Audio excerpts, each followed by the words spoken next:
Welcome to On the Line. I'm your host as always, Juan and Rykno, joined by my partner in crime, my brother, the Rhino, Ryan Knowles, coming at you from Gangplank Studios here in Chandler, Arizona. Of course, the show is brought to you by the Viral Marketplace. Got a lot to talk about in this segment of On the Line. A lot of different things. UCLA's coming to town for the annual homecoming game. It's a big weekend, Rhino. A lot's going on that we're going to get into in a little bit.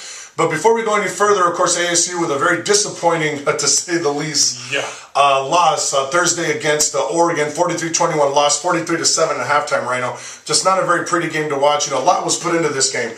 And the disappointment that we feel as fans and as alumni, I think it was really more self-inflicted because I would bet that Todd Graham didn't put that much emphasis on the game. He probably prepared his stream like normal, Rhino. A lot of the hype and pomp and circumstance was really within the media, within the fans, you know, concerned citizens of the Pac-12, block out the duck. And unfortunately, it just didn't happen. ASU, unfortunately, we got beat by a better football team, Rhino. Yeah, bottom line, I think this really was, from the beginning, was going to be a good test about where ASU is as a program, and certainly, and Oregon certainly showed, I think, that this team has a ways to go before they're considered can be considered to be among the elite in the conference. And you know, it started out pretty good. Well, Will Sutton with a fumble, and then but then he banged knees with Mariota, and it was all downhill from there. Not having him and Junior Onyeli for a good part of the game definitely hurt. And you know, Oregon did what they do best. I mean, they only threw the ball for 48 yards. They ran it.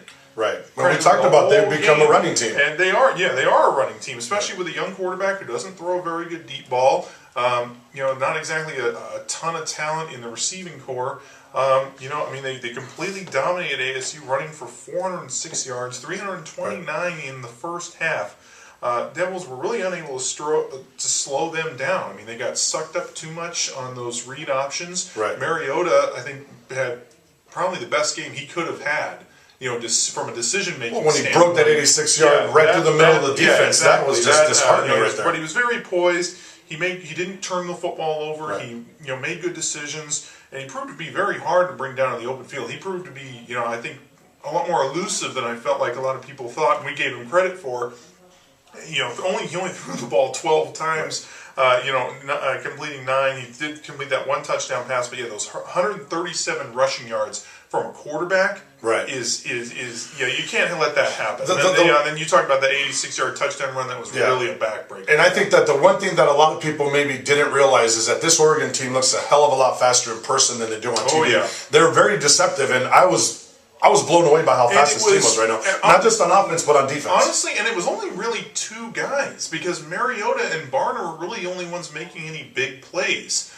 D'Anthony Thomas, who we felt like was going to be was the Black Mamba. Black Mamba. He was held in check. Lined him up. Yeah, I mean, he only had I think like 50 yards of total offense. It was the Kenyon Barner show. It was the Kenyon. It really was a Kenyon Barner show. And between him and Mariota, Barner had 143 yards and that long 70-yard touchdown. That was their first score. And another thing that I didn't think a lot of people expected them to see, they worked backup quarterback Brian Bennett into the offense quite a bit, especially around the red zone. He had that one little touchdown flick to Mariota for 2 yards. Yeah. Plays like that are kind of what killed me about this game, because against Oregon, you really have to play a perfect game in order to beat them, especially when you don't have that kind of talent level just yet.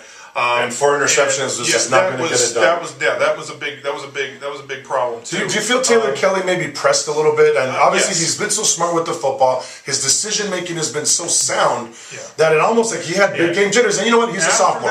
He's a sophomore. I'm not going to get on him. After that first possession, when they were able to score, they had 7 3-and-outs in the game.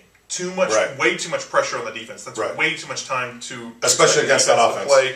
Yeah, coupled with the loss of Will Sutton, really put too much pressure on the defense. They really weren't able to play their game. And Taylor Kelly, I mean, to me, he may have pressed a little bit, but he made bad decisions with the ball. Right, which he hasn't done since the second half of the Missouri game. Really his first bad game, I feel like, as a starter.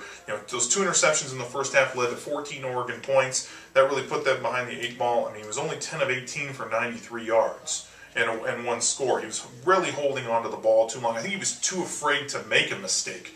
More than anything. And that's even worse sometimes than just playing loose. He was sacked 5 times. He was staring down receivers. Didn't get rid of the ball when he needed to.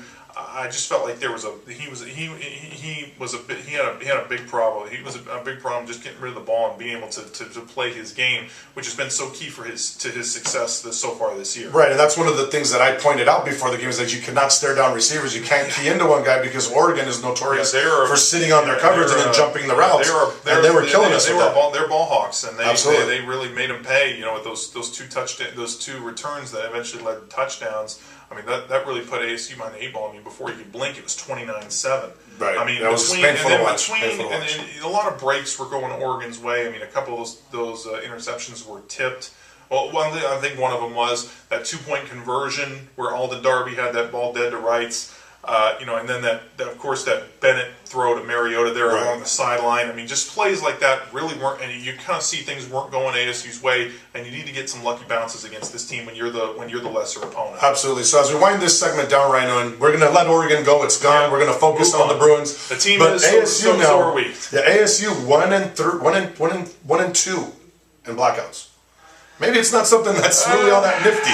U of A loss, we have the Oregon loss, we have the Mizzou win. I think you got to pick your spots a little bit. I think so too. I don't think we black out against the number 2 ranked team in the country. Yeah, I mean, and Oregon actually dropped a spot in the national rankings. That must have pissed them off. I mean, that was a little weird, but I mean, SEC. It is what it is. I mean, the SEC discrimination. It's a strength of schedule thing. Yeah, obviously. I mean, it's tough to see, but to see ASU get played the way they did.